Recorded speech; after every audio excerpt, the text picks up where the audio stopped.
திண்டுக்கல் மாவட்டம் கோபால்பட்டி தனியார் நிதி நிறுவன மேலாளரை கடத்தி 40 லட்சம் ரூபாய் கேட்டு மிரட்டல் விடுத்த கும்பலில் ஒருவரை போலீசார் பிடித்துள்ளனர்.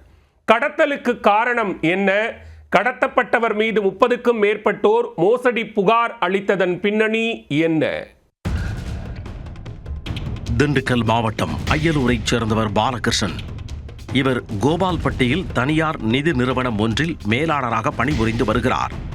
சம்பவத்தன்று இவர் இருசக்கர வாகனத்தில் கன்னியாபுரம் பகுதிக்கு சென்று கொண்டிருந்தார். அப்பொழுது கார் மற்றும் இருசக்கர வாகனங்களில் வந்த மர்ம கும்பல் பாலகிருஷ்ணனை காரில் கடத்திச் சென்றது. கன்னியாபுரம் பாலம் அருகே வைத்து அவரை சரமாரியாக அடித்து உதைத்த அந்த கும்பல் 40 லட்சம் ரூபாய் பணத்தை ஒழுங்காக கொடு என மிரட்டியுள்ளனர்.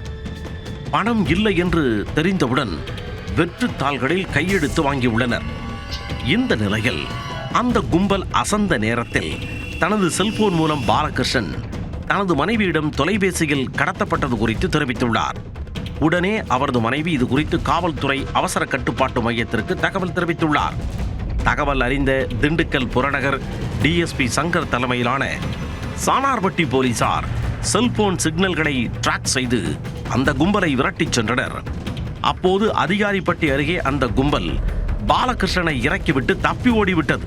சானார்பட்டி போலீசார் பாலகிருஷ்ணனை மீட்டு காவல் நிலையம் அழைத்து வந்து விசாரணை மேற்கொண்டு மர்ம கும்பலை வலைவீசி தேடி வந்தனர். இந்நிலையில் பாலகிருஷ்ணன் கடத்தல் தொடர்பாக விஎஸ்கே குறும்பப்பட்டியைச் சேர்ந்த 35 வயதான காளிதாஸ் என்பவரை கைது செய்தனர். அவரிடம் நடத்தப்பட்ட கிடுக்குப்பிடி விசாரணையில் பல்வேறு திடுக்கிடும் தகவல்கள் தெரிய வந்தன. பாலகிருஷ்ணன் விஎஸ்கே குறும்பம்பட்டியைச் சேர்ந்த பொதுமக்களிடம் தான் பணியாற்றும் தனியார் நிதி நிறுவனத்தில் முதலீடு செய்தால் அதிக லாபம் பெற்றுத் தருவதாக பல்வேறு ஆசை வார்த்தைகள் கூறி எந்தவித ஆவணங்களும் இன்றி நகை மற்றும் பணம் என 40 லட்சம் ரூபாய் அளவுக்கு பெற்றதாக தெரிகிறது. தான் வேலை பார்க்கும் தனியார் நிதி நிறுவனத்தில் பங்குதாரராக இருப்பதாகவும் அதில் ஏலத்திற்கு வரும் நகைகள் மற்றும் வட்டி ஆகியவற்றில் அதிக பங்கு தருவதாகவும் ஆசை வார்த்தை கூறி அனைவரிடமும் வசூல் வேட்டை நடத்தியதாக கூறப்படுகிறது.